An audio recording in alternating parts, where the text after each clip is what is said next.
I'm Julien Petré from INRIA. I'm a researcher, scientist there since almost 10 years now, and we have been working on crowds. And I will, in this presentation, talk to you about this crowd patches technique we have to populate large environments. Before that, let me just have a word about what are virtual crowds. There are important keywords here. So virtual crowds are to understand, predict, or reproduce the behavior of real human crowds. So these are different aspects of the problem when dealing with crowd simulation and so, because there are a lot of applications to virtual crowds, such as in the task of designing transportation system to check for evacuation procedures from plane, ship, or whatever in the case of an emergency. It's also used in architecture design to check for, again, evacuation procedures or to run different scenarios of usage to check the level of comfort of these architectures. It's very often used also in for planning large scale events, mass events such as pilgrimage, concerts, and so. In the urban design of of places of high pedestrian traffic, especially when you have interaction with other kind of vehicles like cars, and which is more of interest for you here. It's also well used in the movie industry. As you know, more and more movies are shot indoor in studios, and then you have a need to add background and to populate those background scenes, as well as in the game industry, which is more challenging maybe because you need interaction with the user and you have a strong need for high performances and so. So I will present this crowd patches technique in this frame of somewhere between movie and game industry. Actually, at INRIA, we are dealing with all this kind of aspect of virtual crowds. We are not only doing crowd for animation, but we are trying to get to this kind of result, the crowd you just see in this circle, passing through all the steps to get them autonomous and looking realistic, such as observation of real crowd behavior, in the purpose of understanding how do real human crowds behave and how do individuals behave in crowds. Or modeling, which is more the problem of finding the mathematical formulation of those behaviors, so the mathematical foundations of simulation model, which is more the task of designing those simulation algorithms so that characters will move autonomously. And we have also worked on the problem of calibrating simulation parameters. And I will maybe talk a little bit about that. And which also goes with the problem of evaluating various simulation algorithms. So which one will perform the best given your situation and your objectives. As well as animation, rendering of crowds, and why not immersing users into those virtual crowds using virtual reality systems. So just to illustrate shortly those contributions we have provided on these various aspects of virtual crowds, we have been doing this kind of experiments in a laboratory where we ask people, subjects to come in the lab to work with us in specific conditions, perfectly controlled. We motion capture them and we analyzed their motion. For example, in this video, it's illustrating an experiment to understand how lanes are formed in this bidirectional traffic. So as you may know, in corridors where you have bidirectional traffic, people form lanes depending on the direction they are going, which makes the traffic more efficient. It's interesting because it's perfectly emergent, which means that no one is trying to get those lanes formed. They just emerge naturally from each individual behavior and their combination. Also, we are known to have provided the first velocity-based simulation algorithm. I think you have probably seen the presentation by Miko this morning who was talking about this velocity-based algorithm. The general idea, I just illustrated that. Probably you know that when you are trying to simulate a crowd, you have very often some repulsive forces between agents, and these forces are functions of agents' position, which is bad in some way because, for example, when you cross someone in the street, you are not repulsed by him when you go close to him, which is exactly what the social forces model says. Instead, we think it's more relevant to look ahead in the future, what will be the condition of interaction, and to steer the agent so that you avoid some collision and so on. So we have proposed various kind of velocity-based crowd simulation algorithms, some dealing also with following behavior. So we have been interested into this condition because you have another kind of emerging behavior here, which is the propagation of stop-and-go waves through the traffic, unidirectional traffic this time. And you can see that each character, each person here is experimenting some phases of low speed and normal speed.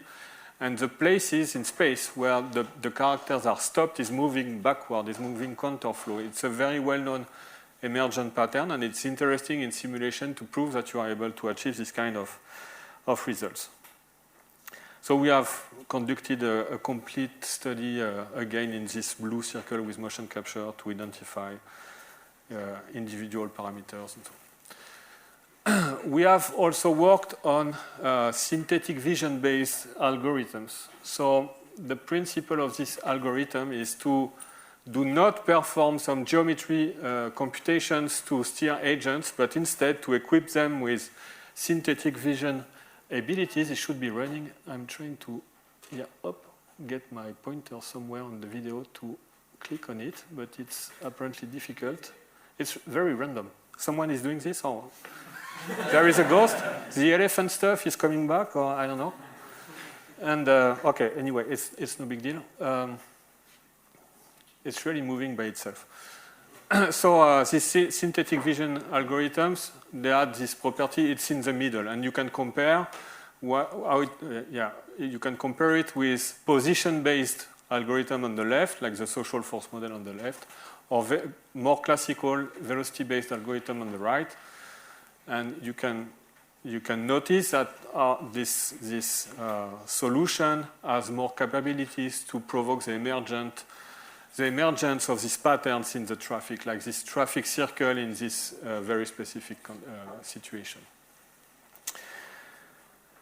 But closer to our topic, we have worked a lot on this problem of animating crowds in real time. So this should be running. Again, it moved by itself. Okay, I'm very sorry about that. Okay, the video is not working. It's no big deal. So it was this video has been shown in 2006, and we had this crowd engine with level of details everywhere, which means that we were using level of details not only for the graphical rendering of characters, but also for their simulation. And we had coupled this level of details technique in a single engine. It was very efficient, so we were able to display tens of thousands of characters in real time while simulating them. And we have performed some perceptual studies to prove that, for example, it's useless to simulate collision avoidance between characters in the background because people are just not able to notice that. So in the picture on the bottom, you can see where is the limit of perception of collisions between the limit under which you are not able to perceive collision anymore. So the characters in red are not simulated by collision avoidance. And finally, we are also immersing people in this very large immersive display we have at INRIA. It's 10 meters large. It's full stereoscopic and so. And we are able to perform tasks of collaboration in locomotion between real and virtual characters. And it's very useful for us because we are using that to better understand how individuals behave in crowds. So here we are studying collision avoidance and strategies to avoid someone. So you can see, for example, how you may pass before a character or behind, and we are able to very carefully controlling the conditions of those interactions, which is of interest, of course, for us. And we are doing crowd patches. So now I will explain what are those crowd patches. The key problem we try to solve here is to populate virtual environments so that they look more natural, more lively, and look more similar to real environments that I display on the right, even though actually the real picture of this environment shows less people than the virtual one. Of course, we are thinking about populating very large environments, such as cities, or even bigger, and we do not want to spend much of computations here. We want to do this very efficiently because we are targeting some interactive applications. So normally, if you want to populate this environment using some classical crowd simulation technique, you will have to pass through a number of steps, like modeling what people should do here, like walking, shopping, whatever. Design the corresponding simulation algorithms and run them, which will cost a lot of computations, of course. And on top of that, because you are often simulating in 2D some simple moving agents, you want to have on top of that some animation and rendering. And you have many difficulties here. Some are related to the fact that you want to design a crowd, which means that you want a specific content in a specific place of this environment, like in the street. And to obtain that, you need to, for example, set up all the initial and destination points for your characters so that they will follow this street and not some other place. Because for some reason, you want more people here and not elsewhere. You will deal with artifacts. Everyone working on crowd simulation knows that models are not perfect. You have strangely moving characters all around, and you need to deal with this kind of problem. So you can patch your simulation, or you can try whatever you want, but even with the latest simulation algorithms, you will have this kind of problems. You will have a problem with a variety of behavior and motion, because basically a crowd simulation will make people behave the same. And of course, a problem of performance. So it would cost a lot in terms of computations, memory, and so on. So we wanted to propose a solution for these problems, and our key idea. So yeah, I was a little bit not synchronized with what I'm looking at the wrong window, but okay. So a key idea is, why not pre-computing everything? Would be easier, right? So you just have to replay data. But of course, if you do that, this means that you will have to pre-animate everything. So at the scale of the cities, this is not doable. You will have to store all this animation, and you will have to it would be huge. If you want someone to spend hours in this virtual environment, this would mean that you need to animate for hours of a crowd and store that. It's impossible, of course. So the key idea we had is to divide this problem into smaller area. And the principle we have for that is very simple. It's illustrated with this video. So let's say we want just to pre-compute the animation for a small area, right? So we could have like static things in orange, static agents or objects. We could have moving ones that would stay always at the same place, okay, like idle animation of someone or whatever. But you would also have some characters passing through the boundaries of this area. Otherwise, it will look very weird that everyone stays always around the same place, right? You want to have pedestrians there, you want to have people moving through the environment, so you need to have this kind of characters too. And if you are able to compute a piece of trajectory, a piece of animation like this one, where you you make it perfectly periodic in time. So as you can see, animation is repeating in loop like this. And if you are able to well control the boundary conditions of your characters passing through this area, you are able to perform this kind of animation, where if you spot one character, it will have a perfectly continuous trajectory all along its way. And have in mind that all these pieces of animation are independent. So if you look at a given patch, is not aware about what's happening on the side, but everything it knows is that he has to make a character goes at the exact place at the exact time, and the neighbor patch will have the same, a character moving with similar boundary conditions. So more recently, we prepared a video to illustrate that. So here you have a patch, a square patch, with entry and exit points in grid and red respectively. And you have periodic animations inside. Okay, so you notice that trajectories are not fully defined over the period of time. It's not a requirement. And you have these patterns at each side of the patch that register every single character entering or exiting the patch. And if you have a patch with the exact mirrored boundary conditions, so mirrored pattern, then you are able to connect these two. And okay, it's kind of simple, but this is how it works. Okay. And if we move back to the 2D animation, you will see that okay, everything is smooth, everything is continuous, everything is okay.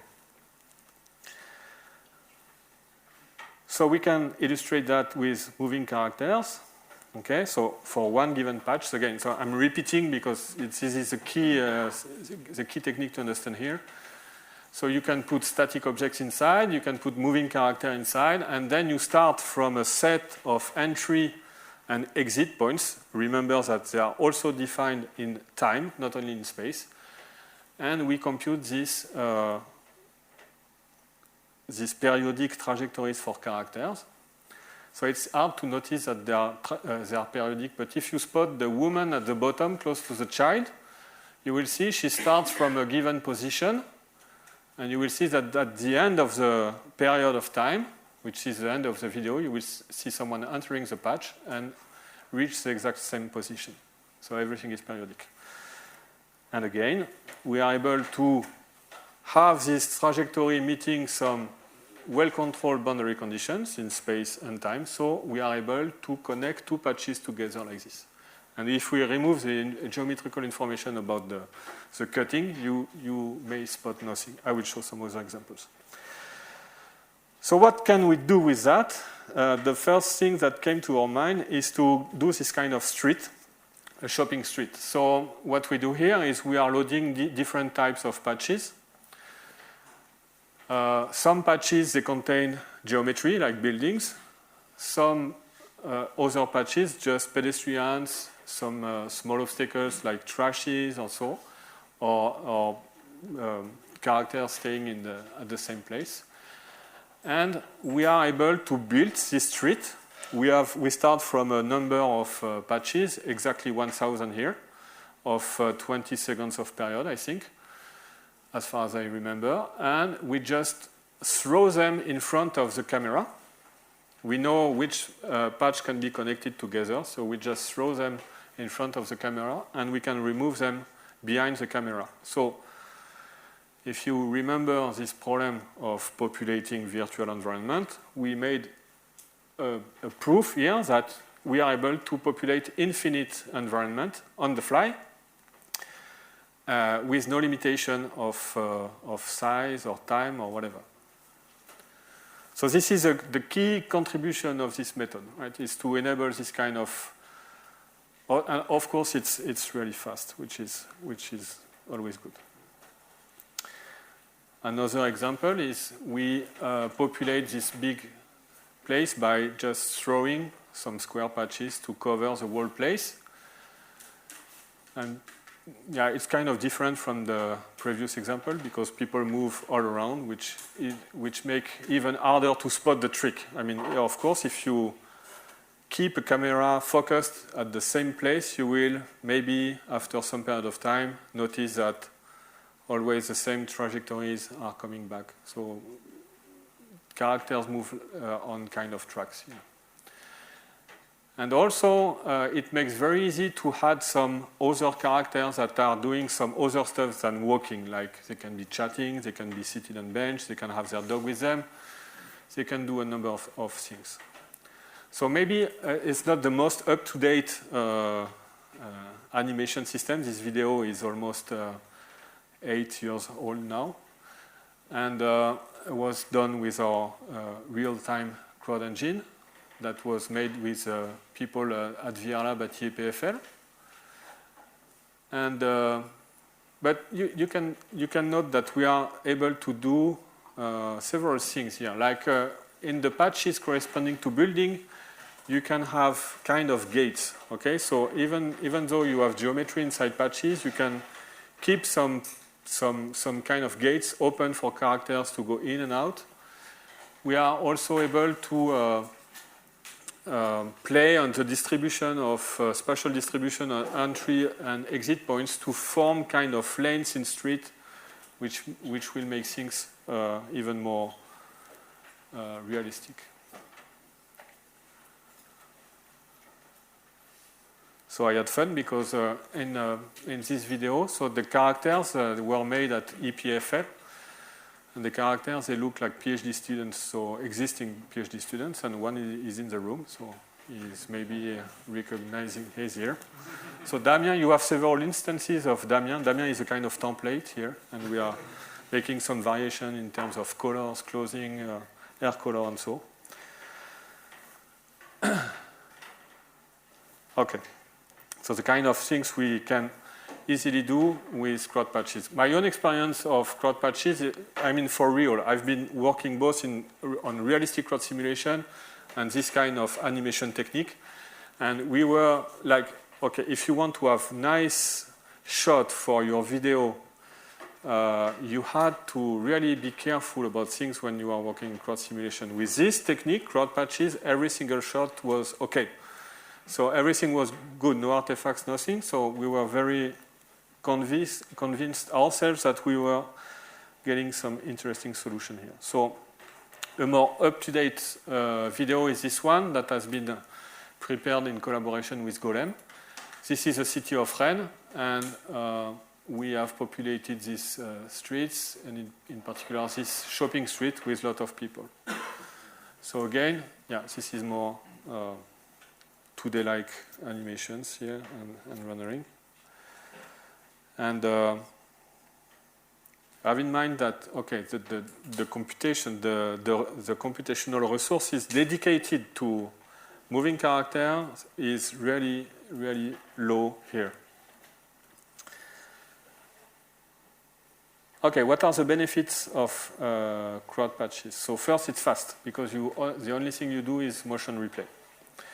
It's light in memory because somehow you have periodic animation, so you can play them forever. So 10 hours or 1 hour of animation is the same cost. You have guarantees about what's happening. You pre-compute everything. You can pre-check. I mean, you can, if you don't want people making some half turns or whatever kind of weird behavior, you can check patches beforehand and put them or not into the system. It's designer friendly. The more problematic part is you have fixed content. So, which means that at the same place you will always have the same animation running. And the other problem is not that easy to compute those trajectories, internal trajectories for patches. So let me explain a little bit how we do this. So a patch, we start from the left here. So because we want some compatible boundary conditions between patches to be able to connect them, we start from that. So we start from an assembly of patterns with entry and exit points fixed at some place and time. And then we try to connect them. So this is the second image here. And we may have problem when we connect that. For example, the green trajectory is connected between 2 points. The entry points is later in the period of time than the output points, which means that the agent would have to go back to the future to get out of the patches at the right time. So yeah, we have some technique to do that. So you can split the trajectory so that if you look at the green trajectories, it will enter the patch at T4 here. It will, at the end of the period, it will be inside, the character will be inside the patch at some place. And then we move back to the beginning of the period. The characters start from this last position and has to reach the exit point at the right time, T1. And just for you to better understand this, I have just drawn the corresponding 2D trajectories. Yeah, it was obvious that the vertical dimension was time. And okay, to perform collision avoidance here, it's also tricky. So I've not represented that here, but what we do is we steer agents along these linear trajectories. They are like dogs on a leash. And when you have collisions between two characters, we release a bit of the leash so that the character can perform collision avoidance. But it's very important that they get this final waypoint at the right time and at the right place. The closer they are from the exit points, the stronger we pull on the leash, right? Okay, this is more or less how it works. We were not that happy with this technique because it ends up with some weird locomotion trajectories. It's like pieces of straight lines and circles. So we tried some other solution, which is illustrated here. I actually have a video to illustrate that. I will directly show it. You start from these entry-exit points. You get these linear trajectories, but here you have collisions. It's very difficult to spot where because you don't have the time dimension here. But what we do is we check for collisions and we check for distance between these 2D lines in this 3D space.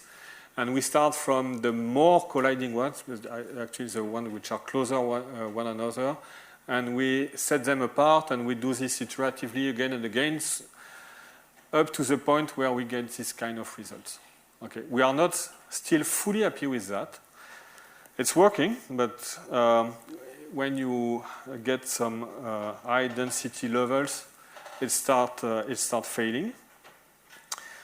So we have the idea now to try to get more realistic motions for patches. And we just tried something illustrated in this video. We started from our experimental data set. So this was a study on following behavior I've talked about at the beginning of my presentation. And this is a kind of trajectories we have recorded for the subjects moving in this circle. And actually we searched in this data set for period, for pieces of trajectories that were almost periodic.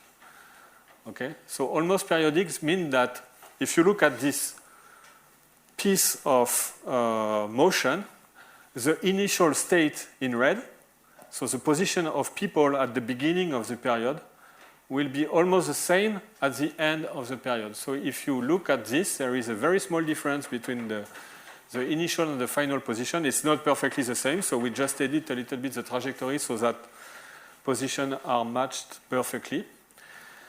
And if you look on the side of this piece of motion, we can also register the entry and exit points. And in the same data set, we can search for portion of motion that will almost connect. Okay, and so not perfectly again, because it would be I mean, very lucky to find a perfect matching. But we have a close matching, and then we just edit a little bit the trajectory so that we have a continuous trajectories between patches. And once you have done that, you can also deform the geometry of the patch a little bit to create this kind of motion here. So we start from one patch and we connect it with the other we have found in the data set. And you can make this, okay, this is very illustrative of the concept. make this infinite line of people that move. I mean, they are animated from real data, so you could not be more realistic here in terms of course you have the character animation on top of the trajectories, but we are doing this 1 million people queuing one after the other, and for free. Free in terms of computations, of course, just by replaying the data. Okay, but to be really honest, it's working well on this 1D data set, so people queuing each other, queuing. So the problem I explained, you have to search. So the data set is represented here. The trajectories of people are represented with curves here. And you have to search for cuts that will bring you to almost periodicity. And you have the same to be able to connect two pieces of patches. You have to search for almost connecting patches. I will move faster on this. So I said that it was designer friendly, but I did not explain what I meant here. I will just show in the last 5 minutes, so we have time for questions, what we mean by user friendly, designer friendly. So something we can do with these crowd patches is to make easy for designer to build a crowd with desired density and desired flow direction. So in this work, the user is painting levels of density, and we take this as requirements for our patches, and we play on the number of entry-exit points they have each. You have a direct relation between the number of points and the density. So we can really control directly the feature of the crowd, which is good. So you are not trying to set forever the simulation parameters, try to resimulate, and try to see what you get, and try to correct that. You directly say what you want, and some optimization process will end up with the right patches according to what you asked. So we have some very basic examples here to illustrate this idea. So for example, the user has asked for large high density on the side and low density in the middle, and this is what you get after some, let's say, 1 minute of optimization to find the right set of patches that will match these requirements. And so it's kind of long, but unfortunately I don't want to move the video because I'm afraid some elephant will appear. So we can work with weird user input like this one. So just to show that you can put any kind of input. So we have the Starry Night by Van Gogh here as an input. So the grayscale means density here. And also you can notice the high number of characters we have. We did not spend time animating and the trajectory, so it's just moving cylinders. But okay, and you may appreciate the variation of density, and you have to have in mind that these levels of density, they are kept the same in time. So not like in simulation where you will ask a certain level of density and then the simulation will run. Characters will get dispersed somehow, and the level of density will change. Here, as we have a periodic animation, each patch will stay with the same level of density. So which means that, this is the cost of it, characters have weird trajectories in space. They are making kind of circuits here through patches. And if you spot and follow one given character, you will reach the conclusion that it's going nowhere. It's just doing some circuit in the the crowd. So this is the interesting part. We can also ask for flow directions. So not only density, and it's really difficult in a simulation to combine these two requirements. So flow direction is, we can play on this flow direction by simply playing on the position of entry and exit points. So on one side of the patch, you will have all the entry points, and the other side, the exit points, so that you will get a kind of flow going through the patch.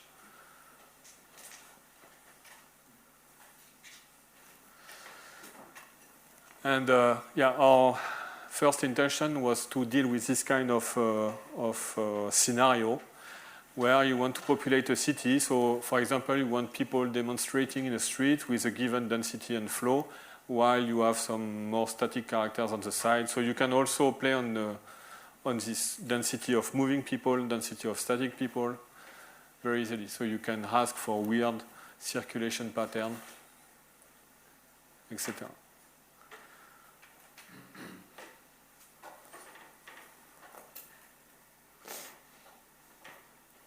And here, in the task of populating some existing environment, like a 3D version of Wall Street District.